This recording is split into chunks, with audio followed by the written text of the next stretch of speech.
So, magandang hapon sa lahat, lalo na sa ating mga katiis na nanood ng ating YouTube channel. So, huwag kalimutan, lalo na sa mga baguhan, ay mag-subscribe bago kayo manood ng ating video.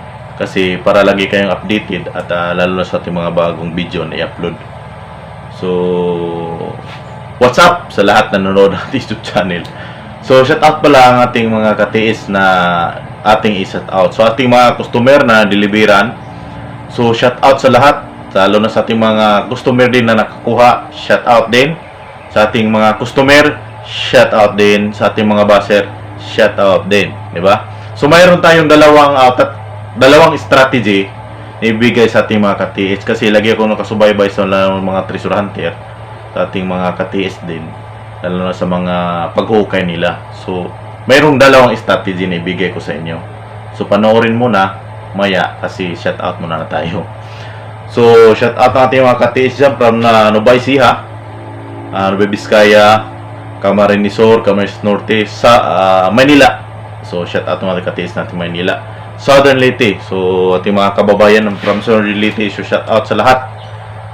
Lalo dyan sa Cebu, Bohol. So, marami tayong mga customer lalo sa Bohol. Marami tayo dyan. So, baka din na maulan dyan. So, pwede ka na may akyat ng bundok. So, hindi po tayo pwedeng hindi tayo makaakyat ng mundo. Kung gusto mo talagang mag-treasure, kung gusto mo talagang makahits, kang punta ng syudad kasi sa syudad, mahirap na hanapin yung treasure dyan. Mahirap ka mahanap dyan sa pawn shop, marami. Pero kung gusto mo talagang mabago yung buhay mo, mayroon kang inspirasyon, mayroon ka talagang paghuhugutan, impossible naman talaga hindi ka makahits. Punta ka sa bundok. Ako nga dati, mag-isa lang ako sa bundok.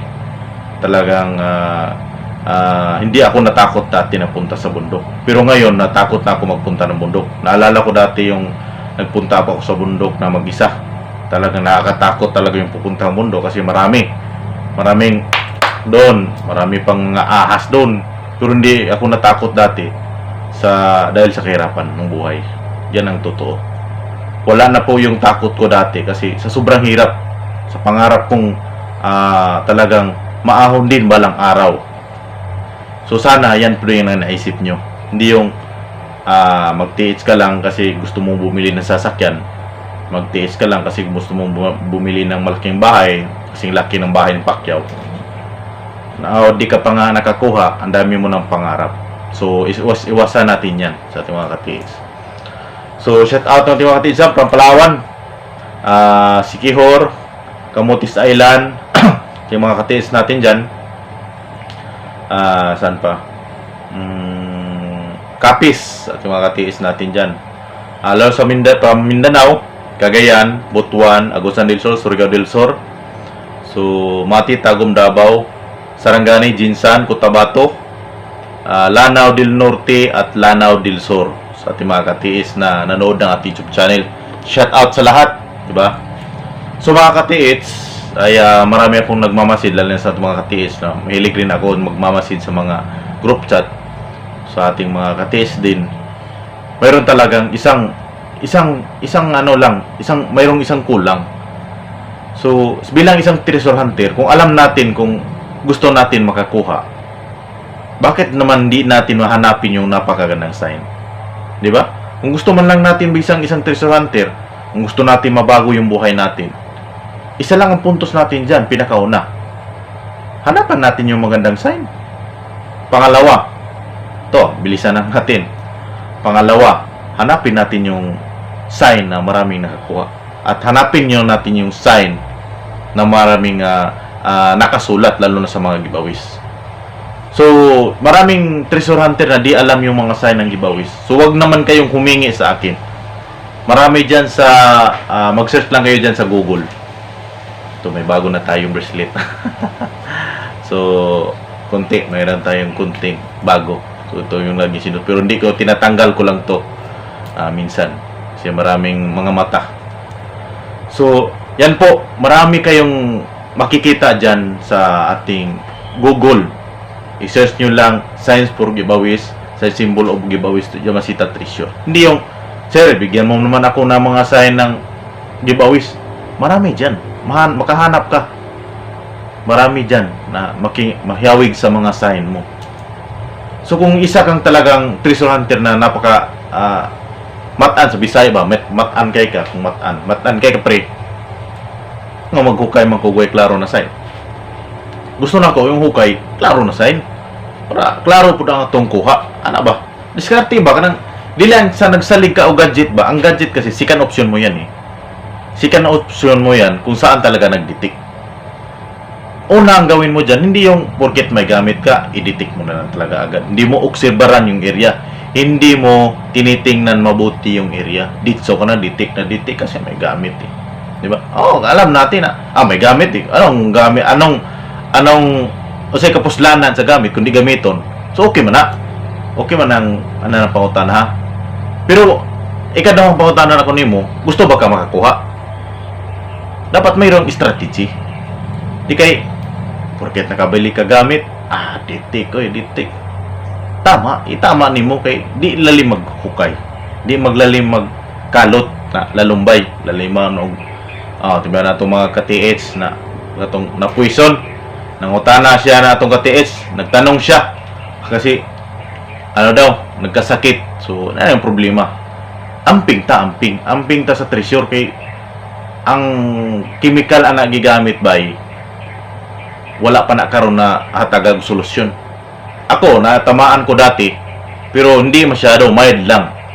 Dito, umangat yung balat ko ganito. Umangat talaga yung balat ko, pero mild lang. Nakaakyat talaga ako agad. So, yan payo ko sa inyo, ingat lang. Hindi yung masyadong excited. Daos-os, bira na bira juga. Skarte. Kay, magunsa man ang makuha ni mo niya, hindi ni mo pahimuslan. Di ba? Diba? Anong gagawin mo dyan sa nakuha mo tapos ilang araw ko na lang? Hindi pwede yan. Dapat maingat tayo. Hindi yung nakakita ka ng gold parang nataranta ka na, di ba? Nakakita ka lang ng magandang sign, nataranta ka na. Hindi. Dapat mautak din tayo. Pagdating mo na sa site, hindi yung ditik ng ditik ka. Ang gawin mo dyan, observe mo na yung buong area. Kung yung sign na anak mo, baka ginagawa lang yan sa mga walang magawang treasure hunter. Yan, marami dyan. Walang magawa na treasure hunter. So, dapat observe mo ng maayos. Aralan nyo ang 4 na direksyon. East, West, North, and South. Mayroong nakaturo yan. Kung dyan, halimbawa, dyan yung sign, dyan nag-detect, i-observe nyo ang 4 na direksyon. Mayroong nakaturo niyan. I-try nyo up to 50 meters. Mayroon talaga nakaturo niyan. Hindi naman pwedeng isa lang yung sign nakalagay dyan. Marami, minsan 3, 4. Mayroon nakaturo dyan. Kasi pagdating ng panahon, kung halimbawa nasira, mayroon pang 2. Mayroon pang nakaturo dyan. Sa ating mga ka-TH, hindi yung puro birada, Bisaya, puro tira. Diskarte. Yan ang diskarte. Sayang yung pagod mo dyan, pira, ginastos mo, tapos di mo nyo pala kayang kain. So, sayang. So, pag-isipan natin mabuti. Ako nga, hindi ako padas-dos. Kahit nakita ko magandang sign dyan, nakakaganda. Pagtingin ko, wala pang nakakuha ganyan. Tapos yung sign tunnel, iwanan ko yan. Iwanan ko talaga yan. Pero halimbawa, kung mayroong nakakuha sa mga ganyang sign, tapos tunnel, mas maganda. Kasi mayroon na kang prueba. Mayroon ka ng, ibig sabihin, i-compared na mayroong nakakuha sa ganyan. Okay lang sana kung mga giveaways yung sign. So, okay lang sana mga ganyan. So, payo ko sa ating mga ka-TH, kung gusto mong mabago ang buhay mo, kung gusto mo talaga may pangarap sa buhay, hindi yung hukay na hukay ka lang dyan. So, observe mo yung area, hanap ka ng magandang sign, tingin mo mayroon nakakuha ng mga ganito. Search ka din sa Google para add idea ba. Hindi ay porkit na kay gamit, tira ka ng tira. Positive lagi. Ang problema, kaya ba ni mo ng kaluton? Kaya mo bang hukayin yan? Diba? Maraming akong ka-TH na napuison. 2 ngayong napunta sa ospital, mayroong isa akong sinabihan. Bago lang, sinabihan ko na ipa-check up mo na yan. Kasi mahirap talaga, lalo na pag natamaan yung pison. Napakaganda yung sign, puison pala nadaanan mo. Yan, mahirap talaga sa buhay. So, ingat mga ating mga ka-TH. Unang gawin mo, hanap ka ng sign. Gusto mo na talaga maghukay talagang maayos, hanap ka ng magandang sign. Hanapin mo yung magandang sign. Ay, ito, marami itong nakakuha. Mayroon na balita ako, nakakuha to. Maganda to. Gusto mo ng hukay, huwag na yung kahit kawangis lang, hukayin agad. Nakakapagod ng ganyan. Yung parang gusto mo kasi barita-barita. Kasi na tingin ko sa iba kasi barita-barita. Mayroon ng iba na ginagawa akong Madam Auring. Saan ba daw kalagay yung deposito dito? Hindi naman ako kasama dyan sa pagbaon. Ginagawa natin dyan, dinikod ng maayos, ipaditik ng maayos. Sa kailangan dyan, sa area mo, mayroon kang kumpas, mayroon kang gadget, at magandang sign. Yan pinakamaganda. Hindi yung kawangis lang, hinuhukay mo na dyan eh. Kahit saan ka naghukay eh. Karamihan kasi sa mga deposito, halimbawa, bigyan ko kayong sample. Hindi yan didikit sa bato. Nakadistance yan, minsan 1 to 2 meters. So 1 to 2 meters nakadistance yan. Hindi yung sa gilid ka lang ng bato maghukay, hindi, wala dyan. Minsan yan nakadistance yan yung deposito. Yung nakakuha nga 36 meters, nakuha niya gibawis paakyat pa yun sa bundok, may kawayan, kuha niya doon sa loob ng bato. Kaya payo ko sa inyo, observe niyo yung mga sign na nahanap niyo. Kasi mayroon tinuturo yan. So karamihan sa mga deposito, biglo, dyan lang yan malapit lang yan sa kanya. Minsan, under sa bato na yan. Yan ang palatandaan. Yung talagang hindi magalaw. Dyan sa ilalim. Pero hindi yan mababaw, malalim yan. Dadaan kayo ng water trap. Yan pinakamahirap. Kasi napakahirap sa hukay, yung dadaan ka sa tubig. Yung mayroong tubig na yung hukay mo. So, payo ko sa ating mga katiits, hanapin yung magandang sign. Tapos, observe nyo yung area. Tapos, pag observe mo, sundan mo yung mga 4 na direksyon. Pagkatapos nyan, mayroon kang nakuha ng mga sign na nakaturo doon bago mo siya i-detect. Gusto mong talagang yung sulit na sulit yung pag-area mo. Sulit-sulit na yung paghukay mo. Hindi yung wangis lang, kasing sign lang. Karamihan sa mga HTM ng hapon kasi, ang lalim niyan, andyan sa 2 meters, 2 to 3 meters. Pag nakakita ka ng magandang sign dyan, tumpak ka na dyan. Pero halimbawa, nakakuha ka lang sa 1 to 3 feet, hindi pa yan. Imagine mo, ilang taon na. Tapos, yung lupa kasi, minsan lumalaki yan. Tubo, sa Bisaya, no tubo, or tabunan.